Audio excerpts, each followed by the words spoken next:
Good afternoon students, तुम्हारे रिक्वेस्टे important आरो एक क्लासे चले एसेছি। देखो this is fixed preposition.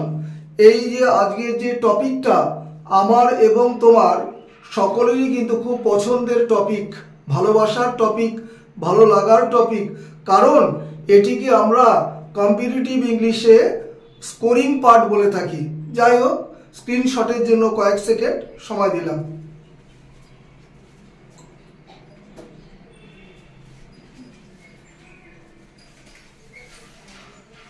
Class শুরু করি। This is Sushant sir.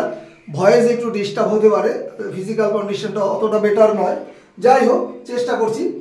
Fixed preposition ভীষণ ভীষণ ইম্পর্টেন্ট টপিক, কারণ স্টেট এবং সেন্ট্রালের যে কোনো এক্সামে ইংলিশ পার্টের নম্বর বা মার্কস যাই থাকুক না কেন, এটাকে তোমরা স্কোরিং পার্ট ধরতে পারো। এবং সত্যি কথা বলতে কি, ঠিক বুদ্ধি করে যদি আমরা পড়লেই কিন্তু কমন এসে যাবে। অনেকে বলে কমন আসে না, কে বলে কমন আসে না? একটু বুদ্ধি করে পড়ো না।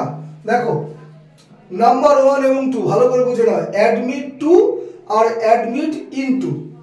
অ্যাডমিট টু বোঝায় কাউকে ভর্তি করানো, অ্যাডমিশন দেওয়া কাউকে, ঠিক আছে।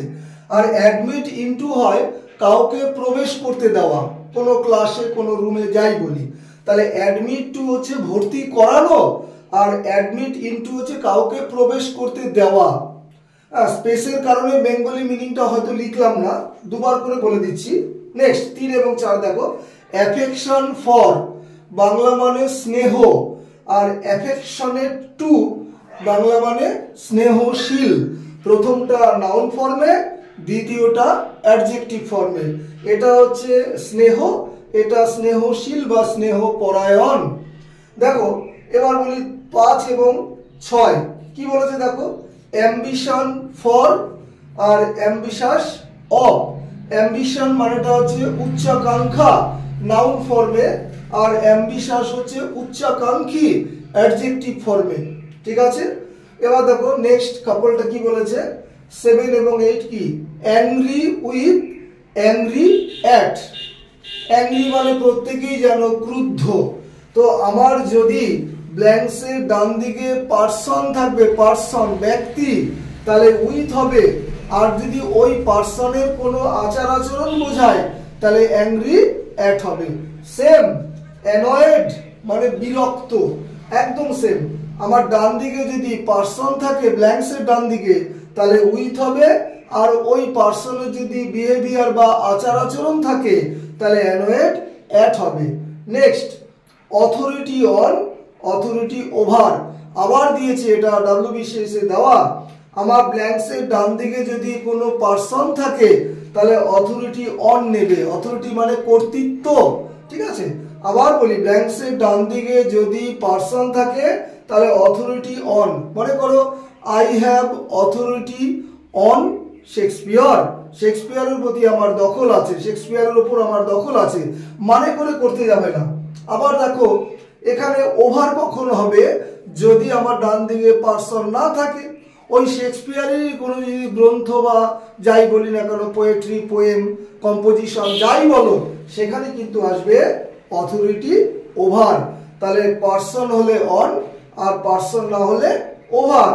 এবার 4টে দেখো আলাদা আলাদা করে করেছি। অ্যাপিটাইট। অ্যাপিটাইট কথাটার অর্থ হচ্ছে ক্ষুধা বা খিদে। তার সঙ্গে অ্যাপিটাইট একটু স্পেলিংটা ভুল আছে, APPE হবে, দুঃখিত। তাহলে অ্যাপিটাইট বাংলা মানে খিদে বা ক্ষুধা, তার সাথে অ্যাপ্রোপ্রিয়েট নেবে কি ফর। আর অ্যাপয়েন্ট, অ্যাপয়েন্ট মানে নিযুক্ত করা কাউকে, ঠিক আছে। কাউকে তুমি অ্যাপয়েন্টমেন্ট লেটার দিচ্ছ, কাউকে কোম্পানিতে তুমি জয়েন করাচ্ছ, তাহলে অ্যাপয়েন্টের সাথে নেবে টু।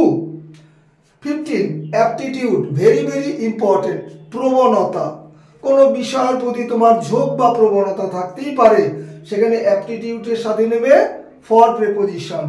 অ্যারাইভ, অ্যারাইভ মানে পৌঁছানো, অ্যারাইভের সাথে প্রেপোজিশন নেবে অ্যাট। ভয়েসের কারণে ক্লাসটা একটু ডিস্টার্ব হতে পারে, যাই একটু মানিয়ে নেবে। সম্পূর্ণ ক্লাসটা প্রত্যেকেই যেন আমি বাংলায় বোঝাই। বাংলা না লিখলেও প্রতিটা মানে কিন্তু আমি বলে দিলাম একাধিকবার। তাই সকলের কাছে লাইকস, শেয়ারস এবং সাবস্ক্রাইব অবশ্যই আশা করি। 299 জন সাবস্ক্রাইব হয়েছে, প্রত্যেকেই জানো।